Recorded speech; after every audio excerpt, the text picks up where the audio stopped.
Hello everybody, welcome to Monday Morning Must-Knows. My name is Merlin Rothfeld, and here are a few things to pay attention to for the upcoming trading week.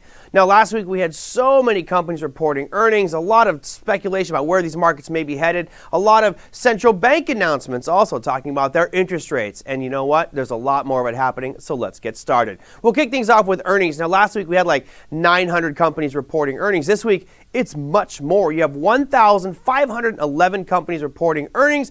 And here are some of the major names for you. On Monday, we start things off with Pacific Gas and Electric. We have Mosaic, and you have Clorox, so a broad representation of companies there. On Tuesday, we start things off with British Petroleum, Pfizer, Activision, Chesapeake Energy, Amgen, and ConocoPhillips. Wednesday brings you Roku, CVS, Qualcomm, Energy Transfer Partners, Etsy, Electronic Arts, and MetLife.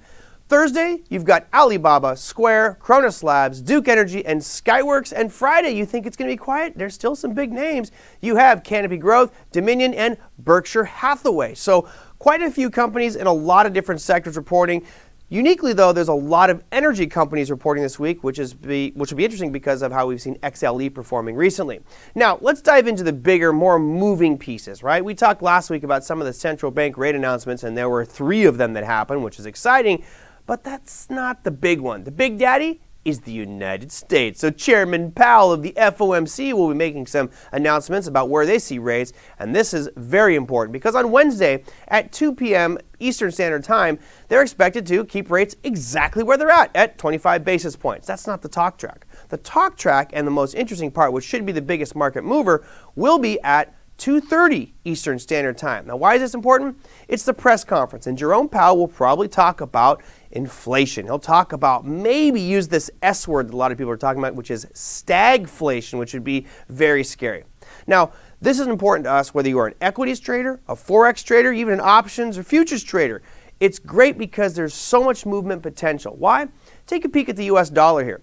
As you can see on this chart, the US dollar has been rising up recently, forming some higher lows and actually coming right into some overhead supply here recently. If we break that overhead supply right around 95, we could see this US dollar continue to move further and further to the upside, gaining strength.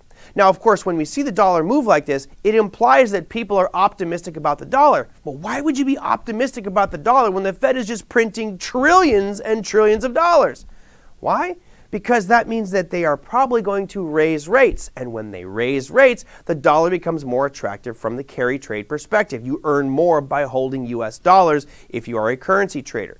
So the optimism that I'm seeing here reflected in the US dollar is implying that maybe not this meeting, but the talk track may be changing here going forward with regards to interest rates rising, and of course the tapering discussion, which will probably be laid out here on our Wednesday meeting, where they're going to say we're going to cut back on our mortgage-backed security purchases and we're going to cut back on our treasury purchases. So we will no longer be buying $120 billion a month. Maybe they scale that back to 110. That's my guess for the Wednesday announcement. Now, we move into the final piece here, which is looking at unemployment. Oh, yes, unemployment. Now, why did I bring this chart up here?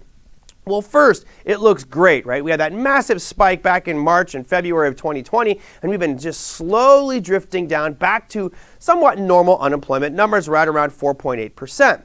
Now, why did I bring up this chart? Well, because stagflation has been a topic of discussion lately. It's in the murmur category, but I think it's going to roar into a full-blown discussion here probably the next few months. Now, what is stagflation? The typical definition of stagflation is where you have slowing growth and increasing inflation.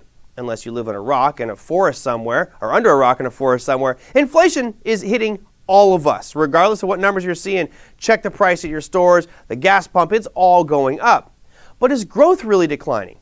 Well, we saw the GDP number decline last week, and it was a fairly sharp decline, although it has been trending upward. So we've got 1 point data that growth is starting to slow down. We have inflation high, and we have growth starting to slow. Ooh, is that the definition of stagflation? It is, but I think there's 2 other pieces that we want to look at. That's going to be earnings and unemployment. Now, typically in stagflation, you have earnings declining. We're not really seeing that right now. This last week, we had a lot of companies reporting. Over 900 companies reported earnings. Most of those are seeing earnings growth. There were certainly a few that were showing some earnings decline, but that's one factor to look at with regard to stagflation, so it's okay for now. The unemployment side of the equation is a factor as well. Typically during stagflation, we see unemployment rise. And if you look at this chart, it's not rising. It actually looks pretty good. So for now, we can push back the discussion of stagflation, but it is important to keep our eyes on those four variables. Let's look at growth like GDP. Let's look at inflation like consumer price index and PPI numbers.